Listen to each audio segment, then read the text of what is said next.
Saudi అరేబియాలో నానా అవస్థలు పడుతున్నాడు నిజామాబాద్ జిల్లా అమ్రాద్ తాండాకు చెందిన గల్ఫ్ కార్మికుడు. ఓ కంపెనీలో డ్రైవర్గా పనిచేసేందుకు వెళ్లి రోడ్డు పాలయ్యాడు సంతోష్. 15 నెలలుగా కంపెనీ జీతం చెల్లించకపోవడంతో లేబర్ కోర్టుకు వెళ్లాడు బాధితుడు.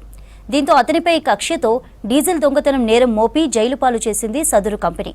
దీంతో సంతోష్పై 16,000 రియాల్ జరిమానా విధించిన అక్కడి న్యాయస్థానం దేశం విడిచి వెళ్లకుండా 10 ఏళ్ల పాటు ట్రావెల్ బ్యాన్ చేసింది. కూలీ పనులు, తిండి లేక స్వదేశానికి రప్పించాలని బాధితుడి సెల్ఫీ వీడియో సోషల్ మీడియాలో వైరల్గా మారింది. గల్ఫ్లో చిక్కుకున్న సంతోష్ను ప్రభుత్వం తిరిగి ఇండియాకు రప్పించాలని వేడుకుంటుంది అతని కుటుంబం. ప్రభుత్వంలో ఆదుకోవాలని కోరుకుంటున్నాను సార్. నేను సౌదీ అరేబియాలో ఇరుక్కుపోయినాను. ఇక్కడ ఏంటంటే సార్, నాకు ఇక్కడ ఉందామంటే రూమ్ లేదు, తిండి లేదు, ఏం లేదు సార్. చెట్ల కింద కూర్చుండి రోజులు తీస్తున్నా. 2 మంత్లు అయింది సార్. ఇక్కడ బయటనే ఉన్నా. బందర్ ఆల్ జాబ్రీ కంపెనీలో వచ్చాను సార్. నేను 18 నెలలు అయింది సార్ నాకు వచ్చి. 18 నెలలకెళ్ళి నాకు 3 జీతాలు ఇచ్చారు.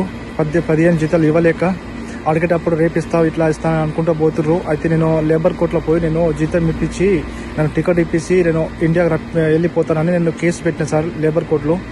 దాని తర్వాత ఏం చేశారంటే కంపెనీ వాళ్ళు నాకు వీసా టర్మినల్ చేసి డీజిల్ దొంగతనం చేసిండని చెప్పేసి కంపెనీ నుంచి పారిపోయిండు అని చెప్పి నా మీద ఉల్టా కేసు పెట్టి 16,000 రియాల్ సౌదీది నా మీద ఫైన్ వేయించారు సార్.